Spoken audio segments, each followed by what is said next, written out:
ঠাম্মি, ভালো আছো? সোহমের কণ্ঠে চাপা কষ্ট হলেও হাসি মুখে জিজ্ঞেস করল। প্রশ্নটা শুনে নার্স একবার তাকালেন বৃদ্ধার দিকে। বিন্দুবাসিনী দেবী ফাঁকা চোখে চেয়ে আছেন সামনের লম্বা বারান্দার দিকে।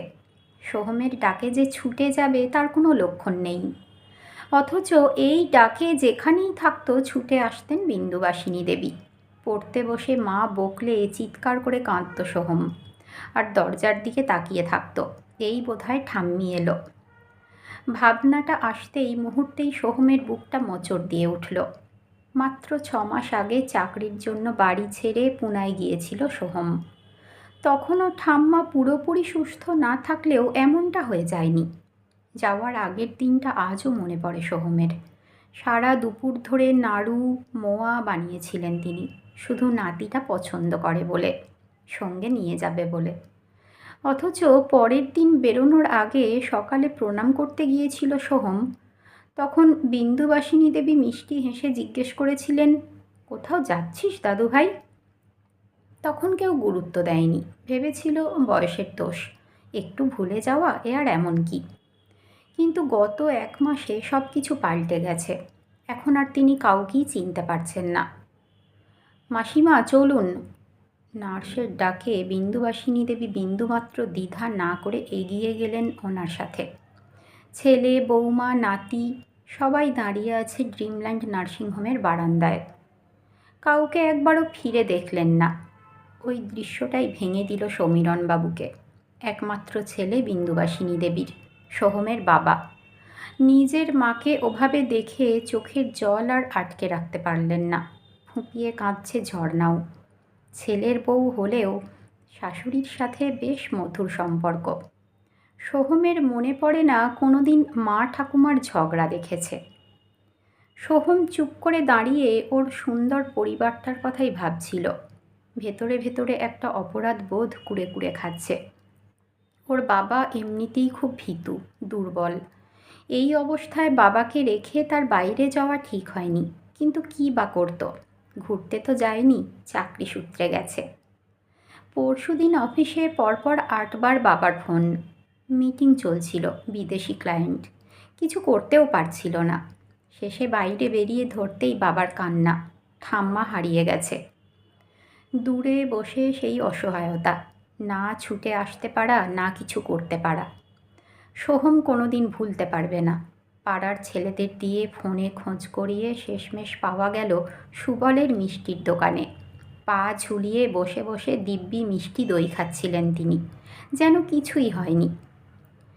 ডক্টর রাউত অনেক দিন ধরেই দেখছেন। অ্যালঝাইমারের প্রথম স্টেজ হিসেবে ট্রিটমেন্ট চলছিল, কিন্তু এটা যে এত বাড়াবাড়ি হয়ে যাবে ডাক্তারও বোঝেনি। এই ঘটনার পর তিনিও অবজারভেশনের কথা বললেন। তাই আর দেরি করেনি সোহম, টিকিট কেটে সোজা চলে এসেছে। শেষবারের মতো একটা আশা ছিল, নাতিকে দেখে হয়তো ঠাম্মা চিনতে পারবে, কিন্তু না। বাবার কাঁধে হাত রেখে সোহম বলল, ভয় পেও না বাবা, ডাক্তার বলেছেন একটু সময় লাগবে, এই রোগে এমনটাই হয়। কথাগুলো বললেও নিজের ভেতরটা জানে সব আগের মতো আর হবে না। আজ এই নার্সিংহোমের করিডোরে দাঁড়িয়ে ওরা 3জন। 1 মাসের জন্য ঠাম্মা ঢুকে যাচ্ছে তার নতুন ঠিকানায়। চোখের সামনে ধীরে ধীরে দূরে সরে যাচ্ছেন বিন্দুবাসিনী দেবী।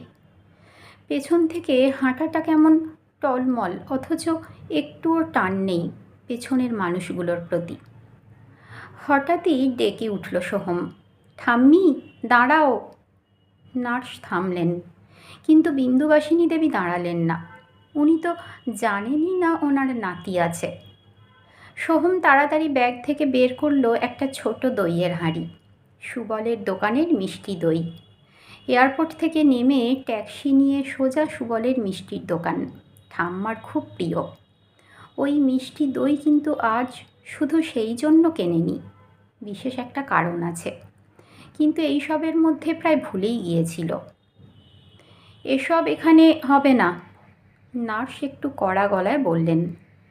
বিন্দুবাসিনী দেবীও নিরাসক্ত চোখে তাকিয়ে আছেন, যেন দই, নাতি কিছুই আর তার নিজের নয়। দই যে ওনার খুব প্রিয় সেটাও ভুলে গেছেন। সোহম কিছু না বলে আঙুল ডুবিয়ে একটু দই তুলে নিল। তারপর আলতো করে ঠাম্মার কপালে লাগিয়ে দিল সেই দইয়ের ফোঁটা।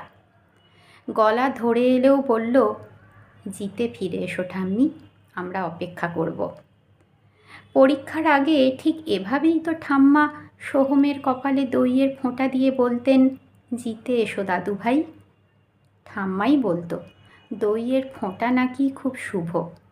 সোহম আজও সেই বিশ্বাসটুকু আঁকড়ে ধরেই দাঁড়িয়ে রইল।